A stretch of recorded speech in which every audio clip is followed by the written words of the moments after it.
Football Frenzy Plus, sponsored by McCloskey Kessler, starts now. Welcome into Week 7 of Football Frenzy Plus. I am Eric Graver. He is Josh Reisig. We are, of course, brought to you by McCloskey Kessler. And we had a great game of the week. Finally back in the Nick 10, and this was your first big Nick 10 game I think you really got to experience out there, Josh, between Boylan and Hononegah. Yeah, it seriously was a huge game. Obviously, both teams 5-1 going into this game, which made it a lot bigger of implications going into this game, especially for playoffs and kind of trying to win out the Nick 10. But it was a defensive battle out there at Hononegah, Eric. Let me tell you, man. Always hitting hard out there. And yeah, like you said, big implications on taking that conference title. And B-North still undefeated, so this game was huge for both Hano and Boylan. And Josh, you can go ahead and take it away for a huge game. And not for the flag football. That's for later in this one. Start with game of the week. Yeah, obviously, Hano trying to stay locked in. And same with Boylan, as this game, when I got there 4 minutes into the first quarter, is tied 0-0. But how about Jaden Williams here on the drive, getting to the 1 yard line, just short of the end zone. Then on first and goal from the 1, Aiden Jarvis able to swallow Williams up for a big time sack. Couple penalties though put him in a 3rd and 13 situation as Dominic Cacciatore looks for the end zone, but he's picked off by number 8. Get number 8 on that roster. Yeah. We couldn't find you out there, 8. Yeah, have to. But Hano and Boylan both have 3 and outs on the next upcoming drives. But how about Dominic Kelly giving the extra effort on this keeper here to keep the Indians rolling? Then they give it to Captain Kurt Smith on the option. And check out the elusiveness, making some defenders miss to go up 7-0 just before the half. Now jumping into some second half action, you've got Kelly again getting under pressure here, rolling out to his right. Such a threat with those legs. Yeah, then launches this ball to Camden Rodriguez, who somehow reels the ball in. It's ruled a catch that leads to a Hononegah field goal, and the Indians go up 10-0.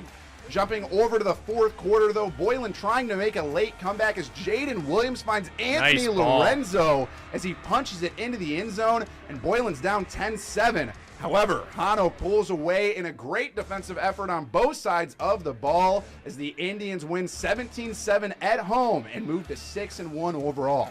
Huge win. And how about the Rockford Christian transfer? Jaden Williams looking good at quarterback for Boylan. That was a dot he threw for a touchdown.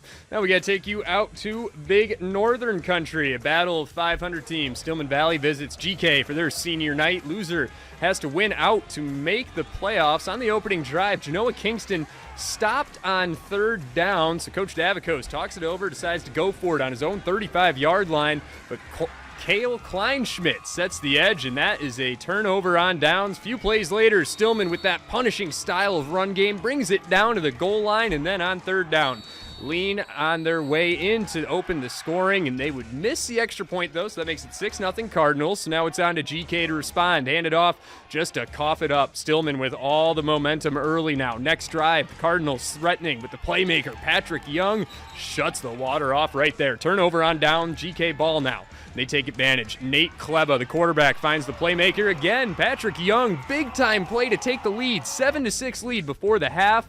But in the end, Stillman would take this one in overtime in an absolute fist fight. This is what the Big Northern's all about. Final score, 22-20. Big-time win for those Cardinals. Yeah, now heading over to North Boone, where the Vikings taking on the Rockford Lutheran Crusaders. However, Lutheran was without head coach Jeff Ludke tonight for a personal matter, but on the first drive, how about the Ballard brothers connection as Ballard goes and picks up the huge effort on 1st down, and on the very next play, North Boone has a run on their opening drive to try and get something going, but they can't really get anything going. And here's the Ballard connection right here as the quarterback keeper goes 50-plus yards on the keeper for the touchdown to open up the game for the Lutheran Crusaders.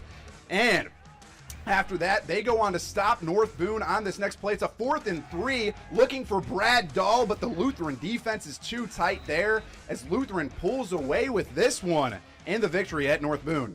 Big time win for them, and all the best to Jeff Ludke. Hope everything's okay, and we see him on the sidelines again real soon. Over to Winnebago, a lot of orange on the field as the undefeated Byron Tigers take on the Winnebago Indians in this one, and 3rd and 7 for Byron now. Andrew Talbert hustles for a couple of yards before he flicks it over to Dawson Criddle for a gain of 28 yards. That sets up Braden Knoll for this right here. A couple plays later for a 5-yard score, and the Tigers go up 8-0 early. They go trying to respond. Caden Langhoff, the quarterback, using his legs and going to try and get this one into Byron territory. Taking it around to the outside. Got some blockers in front of him. And nice little gain there for big number 11. But they would ultimately turn it over on downs. And the Tigers, again, literally hitting the ground running on offense as they increase their lead to 15 in the first. Too. The freshman, you cannot count him out. The Byron Tigers, they got dudes up and down their roster. And they come away with this one with a 64-0 win. Can they ever be stopped? Come on. I don't know the last time when they lost a game out there. Yeah, Dixon heading south to Johnston City, though. Battle of undefeated teams in this one. Yeah, right and look at Eli Davidson getting the touchdown there to start the game off. And you're going to love this play right here, Josh. Look at this from Landon Kanegi, just refusing to go down. Looks like he's going to be going down there, breaks a couple of tackles, and he is off. Looks like he's going to go down here, just spinning his way. Won't be denied, but he is ruled out at the 1-yard line. Just an incredible effort from the man. They would ultimately punch it in and hand Johnston City their first loss of the season. This was Dixon's game that was supposed to be against Rockford Christian, so of course they had to reschedule it, head south, pick up a big-time win against a tough opponent. 40-14, the final big-time win there. Yeah, and that moves them to 7-0, and they have a very big-time matchup next week, which I know you're excited for. Very interesting. Dixon and Byron, B North and Hano in the same week. That is going to be just incredible. And we still have plenty more football to go here tonight. Coming up after the break, we're going to take you out to the Rochelle Hubs, and they have a big Interstate 8 matchup against the rival Canelan Knights. We're going to have highlights from that and from around the NUIC. EPC at Lena Winslow, great game there. Fulton at Dupec. We got flag football. We got 8-man football still to come. More highlights are going to return right when we come back after the break.